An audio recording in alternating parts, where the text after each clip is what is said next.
రాష్ట్ర ప్రభుత్వం ప్రతిష్టాత్మకంగా చేపడుతున్న సమగ్ర ఇంటింటి కుటుంబ సర్వే దరఖాస్తు ఫారాలు అధికారుల చేతిలో ఉండాల్సింది పోయి మేడ్చల్ పురపాలక సంఘం పరిధిలోని 44వ జాతీయ రహదారిపై దర్శనమిచ్చాయి. పేదల మేలు కోసమే కాంగ్రెస్ రాష్ట్ర ప్రభుత్వం ప్రతిష్టాత్మకంగా కులగణన కుటుంబ సమగ్ర సర్వే చేపడుతుందని, ఈ సర్వే ద్వారా నిరుపేద ప్రజలకు అందించాల్సిన పథకాలను అమలు పరచాల్సిన అధికారులు నిమ్మకు నీరెత్తినట్లు నిర్లక్ష్యం వహిస్తున్నారని పలువురు అభిప్రాయపడుతున్నారు.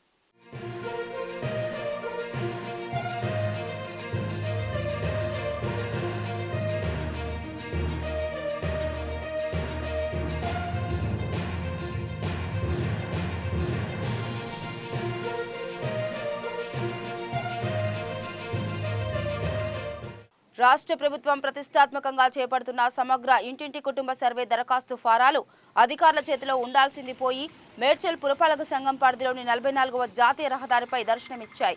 పేదల మేలు కోసమే కాంగ్రెస్ రాష్ట్ర ప్రభుత్వం ప్రతిష్టాత్మకంగా కులగణన కుటుంబ సమగ్ర సర్వే చేపడుతుందని, ఈ సర్వే ద్వారా నిరుపేద ప్రజలకు అందించాల్సిన పథకాలను అమలు పరచాల్సిన అధికారులు నిమ్మకు నీరెత్తినట్లు నిర్లక్ష్యం వహిస్తున్నారని పలువురు అభిప్రాయపడుతున్నారు.